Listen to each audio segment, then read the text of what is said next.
Bienvenue à toutes et à tous. Aujourd'hui, on va plonger dans l'univers de Zaina. Oui, Zeina. Une suite d'applications mobiles, c'est ça? Exactement. Conçue pour les micro, petites et moyennes entreprises, les fameuses PME. Hmm.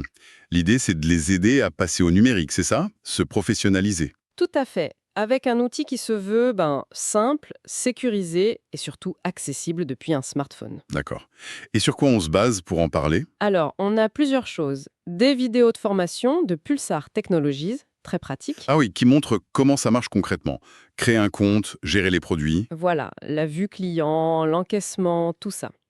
On a aussi le site web de Zeina. Pour les fonctionnalités, les témoignages, les prix. Oui, et même l'équipe derrière.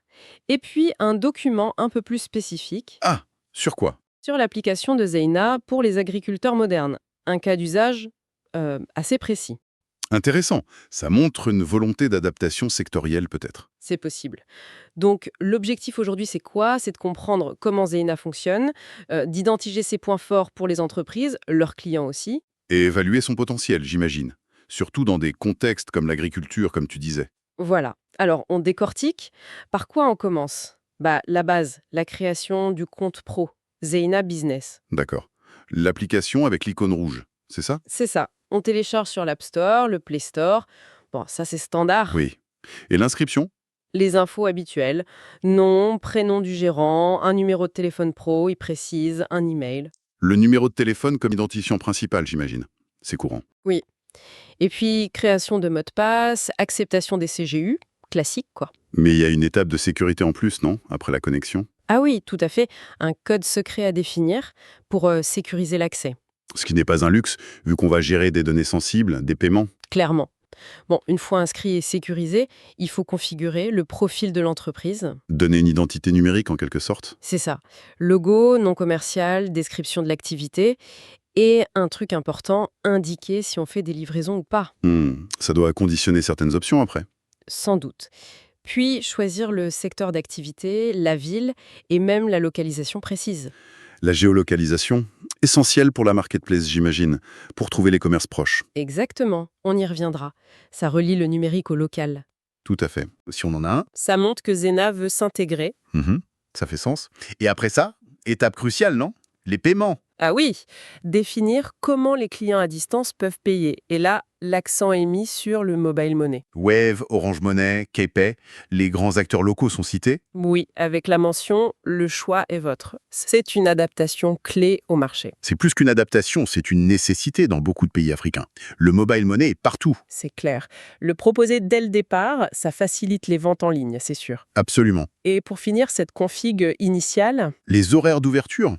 un détail pratique mais important pour la vitrine en ligne. Voilà. Donc on a un profil assez complet configuré depuis le mobile. Oui, et ça colle à leur promesse de simplicité. Le site parle d'espace digital dédié et sécurisé. Et c'est dispo en plusieurs langues, c'est ça? Français, anglais, portugais. Ça montre une ambition qui dépasse un seul pays. C'est vraiment ciblé PME. Bon, le profil est créé. L'entreprise a sa vitrine numérique, maintenant faut la remplir. Les produits, les services. Comment on ajoute son catalogue en gros? Alors, section produits et services. Logique. Deux options. Lesquels? Soit produits personnalisés, tu pars de zéro, soit produits depuis le catalogue, s'il y a des articles préenregistrés. Ah ça c'est pas mal, le catalogue préenregistré. Ça peut faire gagner du temps pour certains commerces, une épicerie par exemple. Bonne remarque. Mais les infos à donner sont similaires. Titre, type produit ou service, et le prix de vente. D'accord. Et il y avait un champ un peu particulier, non? Le prix d'achat. Oui, ça m'a intrigué. C'est précisé, c'est seulement pour les revendeurs. Ah, d'accord. Ceux qui achètent pour revendre. Et pourquoi? Mais ça permet à l'appli de calculer la marge bénéficiaire sur ce produit. Malin.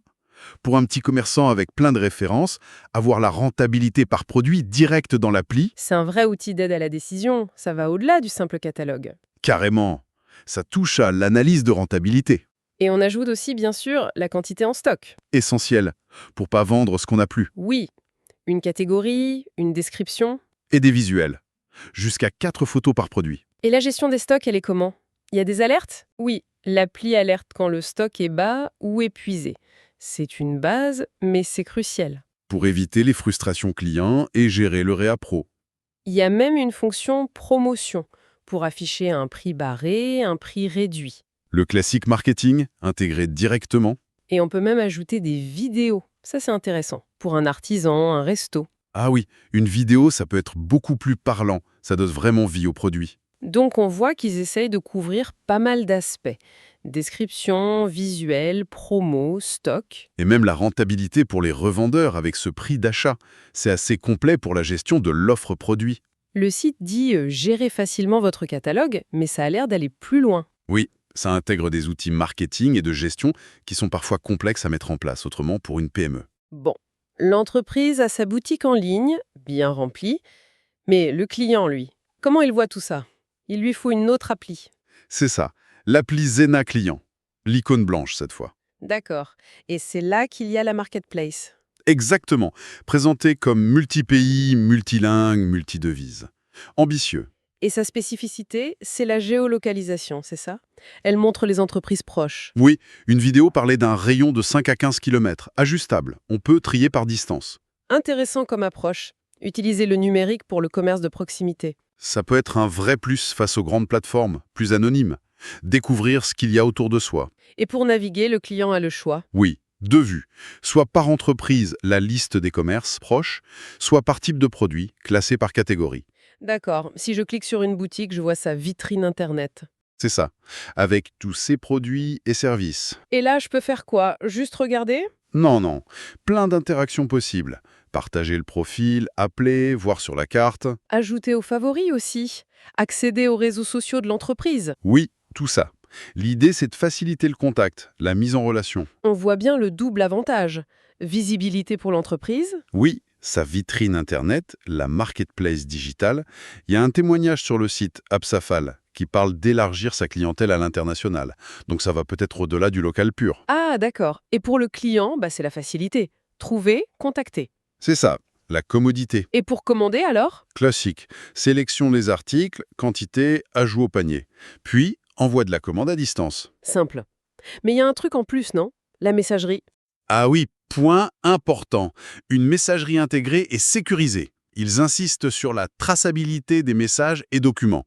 C'est-à-dire que tout l'historique est gardé ensemble? Exactement, ça peut servir de preuve en cas de litige. C'est un élément de professionnalisation et de réassurance pour les deux côtés. Pas bête. Et une fois la commande passée, la livraison, Deux options vues dans les sources, retrait en magasin, le click and collect, quoi. oui, ou livraison à une adresse. Là, ça s'intègre avec Google Maps apparemment. Et on peut enregistrer plusieurs adresses, domicile, bureau. Oui, pour simplifier les commandes futures.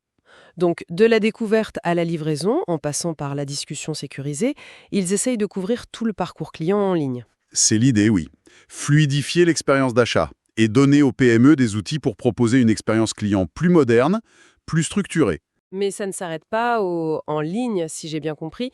Zena sert aussi en magasin. Oui, et c'est important, pour les ventes en magasin, l'appli Zeina Business devient une sorte de caisse enregistreuse. Comment ça? L'employé sélectionne les articles vendus dans l'appli, et si le client a l'appli Zeina Client, Il peut payer comment? en scannant un QR code affiché par le marchand. Ah oui, le paiement par QR code. Rapide, sans contact. Et ça lie la transaction au compte Zena ou au mobile money du client. Ça digitalise même le paiement physique.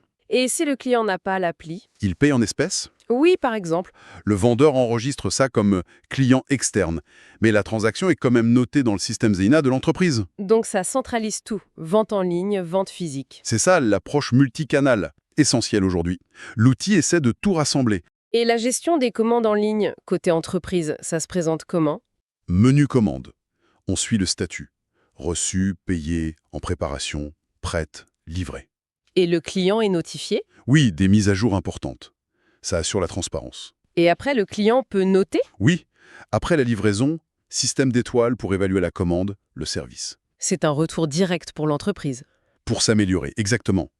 Une boucle de feedback intégrée. Et Zena va même jusqu'à gérer les clients eux-mêmes, créer des fiches. Oui, même pour ceux qui n'ont pas l'appli. Mais le plus intéressant, c'est l'outil de fidélisation. Les lignes de crédit, les dépôts, explique-moi ça. L'entreprise peut accorder un petit crédit à un bon client ou enregistrer une somme qu'il dépose en avance. Une sorte de cagnotte? Un peu, oui. Et le point clé, cet argent n'est utilisable que dans cette entreprise. C'est un site à revenir. Malin.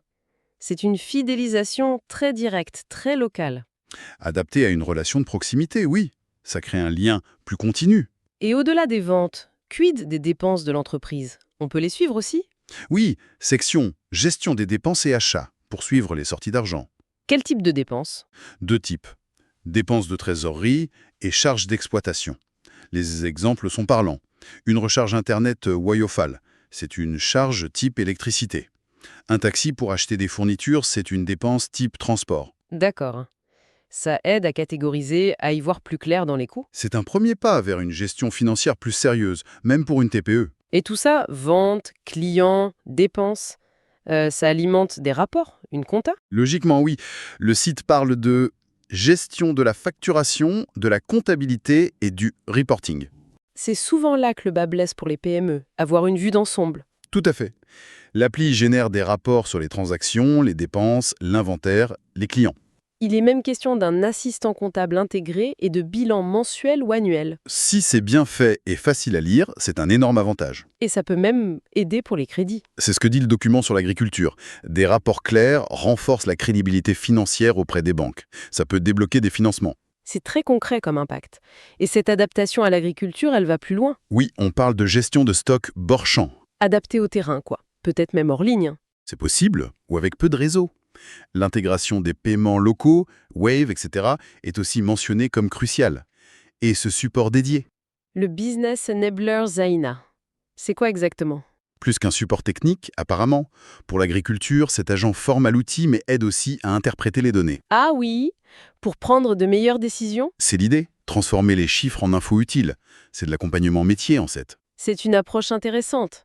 Ça pose la question de savoir si c'est généralisable, mais c'est un vrai plus. Oui, et ça rejoint la question de l'adaptation aux réalités du terrain, comme la connectivité limitée, même si Zeina dit fonctionner avec peu de réseau. Et pour l'aide plus générale, pour tous les utilisateurs, Menu formation dans l'appli, une plateforme d'auto-formation. avec des vidéos, des tutos, Sur Zeina et sur la gestion. Oui. Utilisation de l'appli, mais aussi compta de base, marketing, réseaux sociaux. C'est assez large pour monter en compétences. c'est une bonne valeur ajoutée. Et pour un problème technique, Menu support, une messagerie, un chat pour contacter l'équipe Zeina. et les réponses peuvent servir à d'autres? Oui, certaines peuvent être partagées pour créer une base de connaissances, classique pour du SaaS. D'accord. Et tout ça, ça coûte combien, le modèle économique? Un abonnement mensuel pour Zeina Business, Simul FCFA ou 10 USD par mois. Environ 9 euros. Pour toutes les fonctionnalités qu'on a décrites, Oui, gestion illimitée, suivi, paiement, compta, support, formation. Tout inclus. Et c'est sans engagement, annulable à tout moment. ça semble calibré pour les PME visées. Et on sait qui est derrière, l'équipe. Le site mentionne Abdou Fall comme CEO de la diaspora africaine et Idrissa Yabré comme CTO. Ça donne un visage au projet. Bien. Alors, si on résume tout ça, la proposition de valeur de Zeina, c'est quoi au final? C'est une solution mobile tout en un, présentée comme intuitive. Oui, 100% adaptée aux micro, petites et moyennes entreprises. L'idée, c'est vraiment de simplifier la gestion via le smartphone. En tenant compte des réalités locales, c'est important. Mobile monnaie, faible connexion. Leur slogan le dit bien, Zeina, une solution partout et pour tous. Accessibilité, ubiquité. Ce qui ressort, c'est cette ambition de créer un écosystème numérique complet, mais simple d'accès pour des entreprises parfois peu digitalisées. Ça couvre beaucoup de choses, présence en ligne, vente, stock, clients, dépenses, compta. Et l'intégration des spécificités locales, comme les paiements, c'est sans doute un atout majeur sur ces marchés. Alors pour finir, une petite réflexion pour aller plus loin. Qu'est-ce que ça soulève comme question? On pourrait se demander quel sera l'impact à moyen ou long terme sur la concurrence entre PME. C'est-à-dire? Avec ces outils qui démocratisent des fonctionnalités avancées, paiement intégré, analyse, gestion adaptée, est-ce que ça permet vraiment aux petites structures de mieux rivaliser? De survivre, mais aussi de grandir face aux plus gros. Voilà. Est-ce que ça pourrait remodeler un peu les forces en présence, surtout dans les zones où l'économie numérique décolle, peut-être en dehors des capitales? Donner aux petits les armes des grands, en quelque sorte. C'est une piste de réflexion, oui. Comment ces technologies transforment concrètement le tissu économique local, au-delà des fonctionnalités elles-mêmes? C'est une question ouverte, assez fascinante, je trouve.